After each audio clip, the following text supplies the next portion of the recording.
ദുഃഖം, കാര്യതടസ്സം, മടി, ലഹരിയാസക്തി, വാതരോഗം, ദാരിദ്ര്യം, ബന്ധനം, ഉറക്കക്കുറവ്, ഭയം, ഏകാന്തത എന്നിവ വിട്ടൊഴിഞ്ഞു മാറുന്നതിന് 50 ഗ്രാം എള്ള്, 50 മില്ലി നല്ലെണ്ണ എന്നിവ എടുത്തിട്ട് ഓം ശനീശ്വരായ നമഃ എന്ന് 21 തവണ ജപിക്കുക. ഇത് ശരീരശുദ്ധി വരുത്തിയതിന് ശേഷം ചെയ്താൽ മതി, കുളിക്കണം എന്നില്ല. ക്രിയ അവസാനം പറയുന്നുണ്ട്.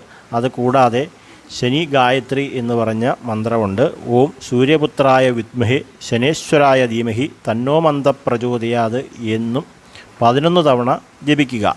ഈ സമയത്ത് എള്ളും എള്ളെണ്ണയും ഓരോ പാത്രത്തിലാക്കി നമ്മുടെ കയ്യിൽ സൂക്ഷിക്കുക. 11 തവണ തലയ്ക്കും ദേഹത്തും ഒഴിഞ്ഞ് എള്ള് അടുപ്പിലും എള്ളെണ്ണ ദേഹത്തും പുരട്ടിയ ശേഷം കുളിക്കുക. അതുകൊണ്ടാണ് ആദ്യം പറഞ്ഞത്. ശരീരശുദ്ധിയുള്ള സമയത്താണെങ്കിൽ കുളിക്കുന്നതിന് മുമ്പായിട്ട് ശനിദോഷം വിട്ടൊഴിഞ്ഞു മാറുന്നതിനായിട്ട് ഈ കർമ്മം ചെയ്തതിന് ശേഷം തലയ്ക്കും ശരീരത്തും പ്രത്യേകം ശ്രദ്ധിക്കുക.